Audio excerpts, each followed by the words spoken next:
ಮೊನ್ನೆ ಕೊಲ್ಲೂರಿಗೆ ಹೋಗಿದ್ರು ದರ್ಶನ್ ಅವರ ಧರ್ಮಪತ್ನಿ ವಿಜಯಲಕ್ಷ್ಮಿ. ಕೊಲ್ಲೂರಿನಲ್ಲಿ ಚಂಡಿಕಾ ಹೋಮ ಮಾಡಿದ್ರೆ ಇಷ್ಟಾರ್ಥವನ್ನ ಶ್ರೀದೇವಿ ಮೂಕಾಂಬಿಕೆ ಪೂರೈಸ್ತಾಳೆ ಅನ್ನುವ ನಂಬಿಕೆ ಇದೆ, ಅದಾಗಿದೆ ಕೂಡ. ಹಂಗಾಗಿ ಜೈಲು ದಾಸನ ಬಿಡುಗಡೆಗೆ ಪತ್ನಿ ಟೆಂಪಲ್ ರನ್ ಮಾಡಿದ್ರು, ಕೊಲ್ಲೂರಿಗೆ ಹೋಗಿದ್ರು. ದರ್ಶನ್ಗೆ ಪ್ರಸಾದ ಸಿಗೋದೇ ಸೋಮವಾರ, ಆದ್ರೆ ಹೋಮ ಆಗಿದೆ, ಆದ್ರೆ ಪ್ರಸಾದ ಸಿಗೋದು ಮಾತ್ರ ಸೋಮವಾರ. ಇಂದು ಮತ್ತೆ ನಾಳೆ ಜೈಲ್ ವಿಸಿಟ್ಗೆ ಅವಕಾಶ ಇಲ್ಲ, ವಿಜಯಲಕ್ಷ್ಮಿಗೆ ರಜೆ ಇರುತ್ತೆ. ಹಾಗಾಗಿ ಸೋಮವಾರ ವಿಜಯಲಕ್ಷ್ಮಿ ಭೇಟಿ ಮಾಡ್ತಾರೆ ಯಾರನ್ನ, ಪೊರ್ಕಿಯನ್ನ. ದರ್ಶನ್ನ ಭೇಟಿ ಮಾಡಿ ಪ್ರಸಾದವನ್ನ ನೀಡ್ತಾರೆ ಪತ್ನಿ. ಸೋಮವಾರ ದಾಸನಿಗೆ ಪ್ರಸಾದವನ್ನ ಪತ್ನಿ ಕೊಡ್ತಾರೆ. ಕೊಲ್ಲೂರಿನಲ್ಲಿ ವಿಶೇಷ ಪೂಜೆ ಮಾಡಿದ್ದಾರೆ ವಿಜಯಲಕ್ಷ್ಮಿ. ಪೂಜೆ ಪ್ರಸಾದವನ್ನ ಸೋಮವಾರ ದರ್ಶನ್ ಭೇಟಿ ಮಾಡಿ ವಿಸಿಟ್ ಮಾಡಿ ಪರಪ್ಪನ ಅಗ್ರಹಾರ ಜೈಲಿಗೆ ಹೋಗಿ ಅಲ್ಲಿ ದರ್ಶನ್ಗೆ ಪ್ರಸಾದವನ್ನ ಕೊಡ್ತಾರೆ.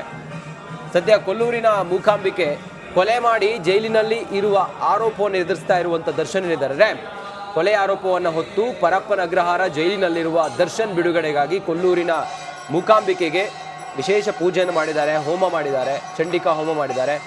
ಆ ಹೋಮದ ಪ್ರಸಾದವನ್ನ ದರ್ಶನ್ಗೆ ಸೋಮವಾರ ತಲುಪಿಸ್ತಾರೆ. ಇದಾದ ನಂತರವೂ ಕೂಡ ದರ್ಶನ್ ಮೇಲೆ ಬಂದಿರುವಂಥ ಆರೋಪ ಇದೆಯಲ್ಲ, ಇದೆಲ್ಲದರ ಕುರಿತಾಗಿ ಆರೋಪ ಮುಕ್ತರಾಗಿ ಅವರು ಹೊರಗಡೆ ಬರ್ತಾರಾ ಇದಿರುವಂಥ ಈಗ ಕುತೂಹಲ. ಸದ್ಯಕ್ಕೆ ವಿಜಯಲಕ್ಷ್ಮಿ ಅಂತೂ ಶತ ಪ್ರಯತ್ನ ಮಾಡ್ತಾ ಇದ್ದಾರೆ ದರ್ಶನ್ ಅನ್ನ ಹೊರಗಡೆ ಕರ್ಕೊಂಡು ಬರೋದಕ್ಕೆ.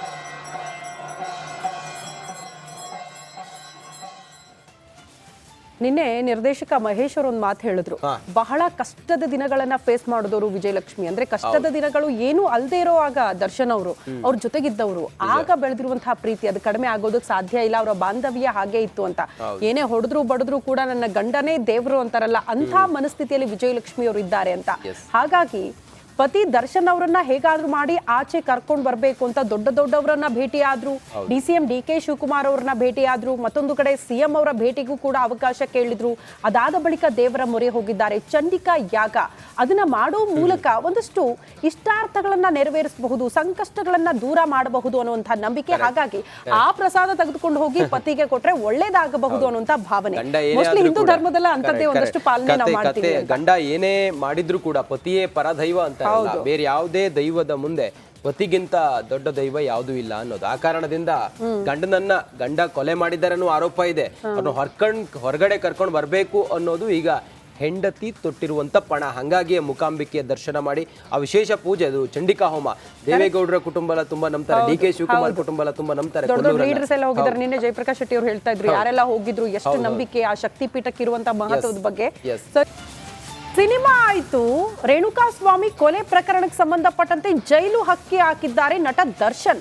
ಈಗ ರಾಜಕೀಯಕ್ಕೆ ಎಂಟ್ರಿ ಕೊಡ್ತಾನ ಕಾಟೇರ ಅನ್ನುವಂತಹ ಪ್ರಶ್ನೆ. ಇತ್ತ ಜೈಲಲ್ಲಿ ದಾಸ ರಾಜಕೀಯ ಎಂಟ್ರಿಯ ಸದ್ದು ದೊಡ್ಡ ಮಟ್ಟದಲ್ಲಿ ಆಗ್ತಾ ಇದೆ. ರಿಪಬ್ಲಿಕನದಲ್ಲಿ ಪೊರ್ಕಿ ಜೈಲು ಡೈರಿಯ ಇನ್ಸೈಡ್ ಮಾಹಿತಿ ನಿಮ್ಮ ಮುಂದೆ. ಸಿನಿಮಾನು ಆಯ್ತು, ಜೈಲು ದರ್ಶನ್ ಆಯ್ತು, ರಾಜಕೀಯಕ್ಕೆ ಎಂಟ್ರಿ ಕೊಡ್ತಾರ ಕಾಟೇರ. ಇತ್ತ ಜೈಲಲ್ಲಿ ದಾಸ ರಾಜಕೀಯ ಎಂಟ್ರಿಯ ಸದ್ದು ದೊಡ್ಡ ಮಟ್ಟದಲ್ಲಿ ಕೇಳೋದಕ್ಕೆ ಸಿಗ್ತಾ ಇದೆ. ರಿಪಬ್ಲಿಕನದಲ್ಲಿ ಪೊರ್ಕಿ ಜೈಲು ಡೈರಿಯ ಇನ್ಸೈಡ್ ಮಾಹಿತಿ ಇದು. ಜೈಲು ಹಕ್ಕಿ ಆಗಿದ್ರೂ ಕೂಡ ಒಳಗಡೆ ಆಗ್ತಾ ಇರುವಂತಹ ಬೆಳವಣಿಗೆ ನೋಡಿ. ಸಿಬ್ಬಂದಿಗೆಲ್ಲ ಆವಾಜ್ ಬೇರೆ ಹಾಕಿದ್ದಾರಂತೆ ನಟ ದರ್ಶನ್. ಬದಲಾಗ್ತಿದ್ದಾರಾ ಅನ್ನುವಂತಹ ಪ್ರಶ್ನೆಗೆ ಬಹುತೇಕರು ಅವರು ಆತ್ಮೀಯರು ಹೇಳ್ತಾರೆ, ಇಲ್ಲ ಬದಲಾಗಿದ್ದಾರೆ, ಪುಸ್ತಕ ಓದ್ತಿದ್ದಾರೆ, ಯೋಗ ಮಾಡ್ತಿದ್ದಾರೆ ಅಂತ. ಬಟ್ ಬದಲಾದಂಗೆ ಕಾಣಿಸ್ತಾ ಇಲ್ಲ ನೋಡಿ. ಯಾವ ರೀತಿ ಆವಾಜ್ ಹಾಕಿದ್ದಾರೆ ಅನ್ನೋದನ್ನ ಗಮನಿಸ್ತಾ ಇದೀವಿ. ಏನನ್ನ ಅವಾಯ್ಡ್ ಮಾಡೋಕೆ ಬಂದ್ರೆ ಹುಷಾರ್ ಅಂತ ಆವಾಜ್ ಬೇರೆ ಹಾಕಿದ್ದಾರೆ ನಟ ದರ್ಶನ್. ನಂದು ಸಿನಿಮಾ ಜೀವನ ಜೊತೆ ಎಲ್ಲ ನೋಡಿ ಆಗಿದೆ, ನೆಕ್ಸ್ಟ್ ರಾಜಕೀಯಕ್ಕೆ ಬರ್ತೀನಿ ಕಂಡ್ರೋ, ನಿಮ್ಗೆ ಬುದ್ಧಿ ಕಲಿಸ್ತೀನಿ ಅಂತೆಲ್ಲ ಆವಾಜ್ ಹಾಕಿದ್ದಾರಂತೆ. ಸೆಂಟ್ರಲ್ ಜೈಲ್ ಸಿಬ್ಬಂದಿಗೆ ಪೊರ್ಕಿ ಈ ರೀತಿ ವಾರ್ನಿಂಗ್ ಮಾಡಿದ್ದಾರಂತೆ. ಸೆಂಟ್ರಲ್ ಜೈಲ್ನಲ್ಲಿ ದಾಸ ಬೇಕಾಬಿಟ್ಟಿಯಾಗಿ ರೌಂಡ್ಸ್ ಹಾಕ್ತಿದ್ದಾರೆ, ಹೀಗೆಲ್ಲ ಓಡಾಡೋ ಹಾಗಿಲ್ಲ, ಸಿಬ್ಬಂದಿ ಅವ್ರನ್ನ ಕಂಟ್ರೋಲ್ ಮಾಡೋದಕ್ಕೆ ಹೋಗ್ತಾರೆ. ಆಗ ಇದಕ್ಕೆ ಕೆರಳಿ ಕೆಂಡವಾಗಿರುವಂತಹ ದರ್ಶನ್ ಆವಾಜ್ ಹಾಕಿದ್ದಾರೆ.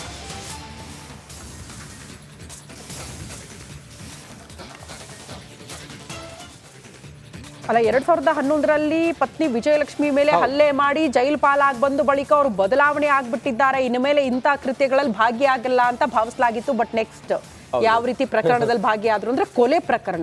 ಪರಪ್ಪನ ಅಗ್ರಹಾರದಲ್ಲಿದ್ದಾರೆ, ಬದಲಾಗಿದ್ದಾರೆ ಅಂತ ಅವ್ರು ಆಪ್ತರು ಹೇಳ್ತಾರೆ. ಬಟ್ ಬದಲಾದಂಗೆ ಕಾಣಿಸ್ತಾ ಇಲ್ಲ ಅಲ್ವಾ? ಹೌದು, ದೌಲತ್ಗೇನ್ ಕಡಿಮೆ ಇಲ್ಲ ಅಂತಾರಲ್ಲ.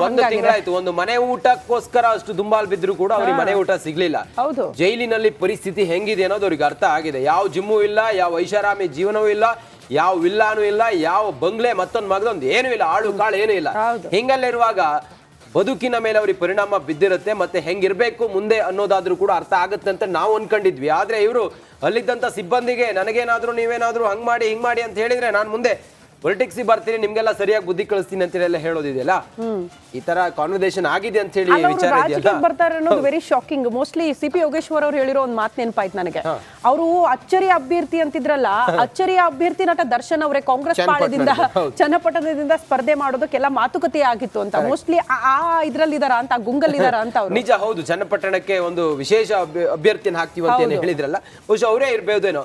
ಆದ್ರೆ ಈ ಜೈಲಿಗೆ ಹೋಗಿ ಬಂದವರು ಅನಂತರ ಪೊಲಿಟಿಕ್ಸ್ಗೇನೋ ಬಂದಿದ್ದೇನು ಹೊಸತೇನಲ್ಲ, ಮತ್ತೆ ಅವರಿಗೆ ಅದರಲ್ಲಿ ಸಕ್ಸಸ್ ಸಿಕ್ಕಿದ್ದು ಕೂಡ ಏನು ದೊಡ್ಡ ವಿಚಾರ ಏನಲ್ಲ. ನಾವು ಗಮನಿಸಬಹುದು ಶ್ರುತಿ, ಡಿ ಕೆ ಶಿವಕುಮಾರ್ ಅವರು ಎಲ್ಲಿ ಡೆಲ್ಲಿಯಲ್ಲಿ ಜೈಲಲ್ಲಿದ್ದು ಆ ನಂತರ ಅವರು ಕೆಪಿಸಿಸಿ ಅಧ್ಯಕ್ಷರಾಗಿ ಆ ನಂತರ ಗಡ್ಡ ಬಿಟ್ಟು ಈಗ ಅವರು DCM ಹಿಂಗೆಲ್ಲ ಇದೆ.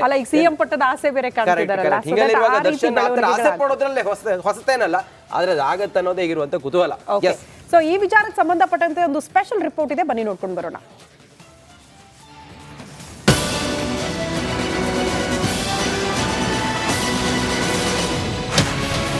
ದರ್ಶನ್ ತೆರೆ ಮೇಲೆ ಹೀರೋ ಆಗಿ ಮಿಂಚಿದ್ದ ನಟ ನಿಜ ಜೀವನದಲ್ಲಿ ಕಳನಟನಾಗಿದ್ದಾನೆ. ಅಭಿಮಾನಿಗಳನ್ನ ರಂಜಿಸ್ತಾ ಇದ್ದ ನಟ ಕೊಲೆ ಕೇಸ್ನಲ್ಲಿ ಕಂಬಿ ಎಣಿಸ್ತಾ ಇದ್ದಾನೆ. ಸಾಮಾನ್ಯ ಕೈದಿಯಂತೆ ಸೆರೆವಾಸವನ್ನ ಅನುಭವಿಸ್ತಾ ಇದ್ದಾನೆ. ಸಿನಿಮಾ ಆಯ್ತು, ಜೈಲು ಪಾಲಾಯ್ತು, ಮುಂದೇನು?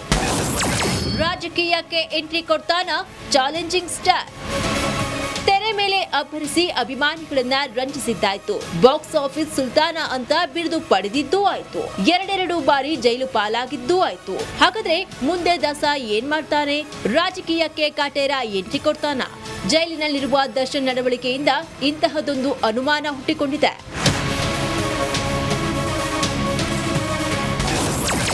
ಮುಂದೆ ನಂದೇನಿದ್ರು ರಾಜಕೀಯನೇ. ಜೈಲಿನಲ್ಲಿ ದರ್ಶನ್ ಧಮ್ಕಿ ಹಾಕಿದ್ದು ಯಾರಿಗೆ? ಎಸ್, ಸೆರೆಮನೆಯಲ್ಲಿ ನಟ ದರ್ಶನ್ ಜೈಲು ಸಿಬ್ಬಂದಿಗೆ ಧಮ್ಕಿ ಹಾಕಿದ್ದಾನಂತೆ. ನನ್ನ ವಿಚಾರಕ್ಕೆ ಬಂದ್ರೆ ಹುಷಾರ್ ಅಂತ ಎಚ್ಚರಿಕೆ ಕೊಟ್ಟಿದ್ದಾನಂತೆ. ಸಿನಿಮಾ ಆಯ್ತು, ಏನೇನಿದ್ರು ನನ್ನದು ರಾಜಕೀಯ, ಹೀಗಾಗಿ ನನ್ನ ವಿಚಾರಕ್ಕೆ ಬರದಂತೆ ಯಾವ ವಿಷಯದಲ್ಲೂ ತನ್ನನ್ನ ಕಂಟ್ರೋಲ್ ಮಾಡದಂತೆ ಎಚ್ಚರಿಕೆಯನ್ನ ಕೊಟ್ಟಿದ್ದಾನಂತೆ. ಒಂದ್ ಕಡೆ ಜೈಲು ಸಿಬ್ಬಂದಿಗೆ ದರ್ಶನ್ ಧಮ್ಕಿ, ಮತ್ತೊಂದ್ ಕಡೆ ಡಿಕೆ ಶಿವಕುಮಾರ್ ವಿಜಯಲಕ್ಷ್ಮಿ ಭೇಟಿ. ಹೀಗೆ ಈ ಎಲ್ಲವೂ ದಾಸ ರಾಜಕೀಯಕ್ಕೆ ಎಂಟ್ರಿ ಕೊಡ್ತಾನ ಅನ್ನೋ ಅನುಮಾನವನ್ನ ಹುಟ್ಟಿದೆ. ಆದ್ರೆ ಇದು ಎಷ್ಟರ ಮಟ್ಟಿಗೆ ನಿಜ ಆಗುತ್ತೆ ಅಂತ ಕಾಲವೇ ಉತ್ತರಿಸಬೇಕಿದೆ. Bureau report, republic Kannada. Ranjit, ತಮಗೆಲ್ಲ ನೆನಪಿದೆ, ಕೊಲೆ ಪ್ರಕರಣಕ್ಕೆ ಸಂಬಂಧಪಟ್ಟಂತೆ ನಟ ದರ್ಶನ್ ಅವ್ರು ಭಾಗ್ಯ ಆದ್ರೂ, ಬಂಧನ ಆದ್ರು ಅಂದ್ರೆ ಅವ್ರ ಅತ್ಯಾಪ್ತರು ಒಂದು ಮಾತನ್ನ ಹೇಳ್ತಾ ಇದ್ರು.